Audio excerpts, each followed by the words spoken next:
As to question number one, on regarding a chain of custody under Republic Act 9165, as amended by the Republic Act 1064, provides for a so-called chain of custody rule, a rule which is meant to maintain the integrity of evidence in drug cases and make the case foolproof against planting of evidence. Chain of custody is defined as the duly recorded authorized movement and custody of seized drug to each stage from the time of seizures, confiscation, to received in the forensic laboratory, to safekeeping, and to presentations in court for destruction. So the chain must be properly established by the prosecution. Number one, the seizure and marking. Number two is the turnover of the illegal drugs seized by the apprehending officer or the investigating officer. Third, turnover by the investigating officer to forensic chemist for laboratory examination. Fourth, the turnover and submissions of marked illegal drugs seized by the forensic chemist to the court. So, the apprehending team having initial and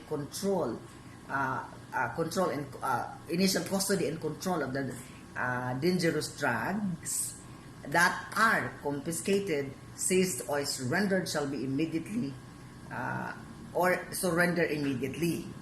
After such seizure, the confiscation conduct by the physical inventory of the seized item and the photograph the same in the presence of the accused and the person from whom the item were obtained or his representative or counsel. No?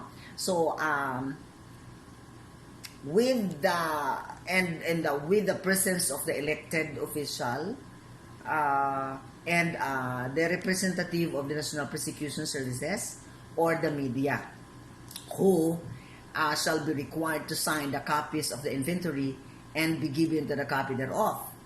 So the physical inventory or photograph shall be conducted at the place where the search warrant is served or at the nearest police station for the nearest officer of the apprehending office or whatever practicable in case of the warrantless seizure. The chain of custody requires the issuance of immediately upon receipt of the subject item or the certification of the forensic laboratory examination results by the forensic laboratory examinee. So, examiner.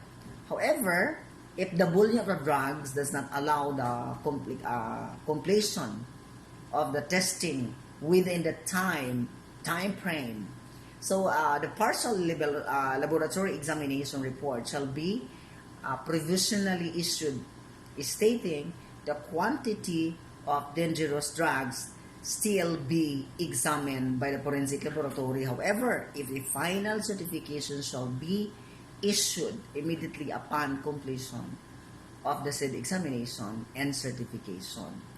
So, the Philippine Drug Enforcement Agency, the PDEA, and the guidelines issued said that the chain of custody of the seized and confiscated item received from the apprehending office or examined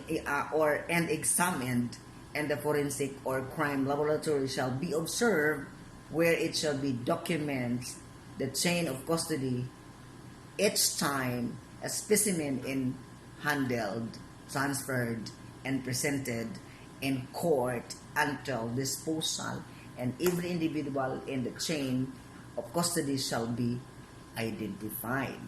So it also requires that to warrantless seizure, the marking of physical inventory or photograph of the seized item in the presence of the violator shall be done immediately at the place where the drugs were seized, or at the nearest police station or nearest office of apprehending office, whichever practicable.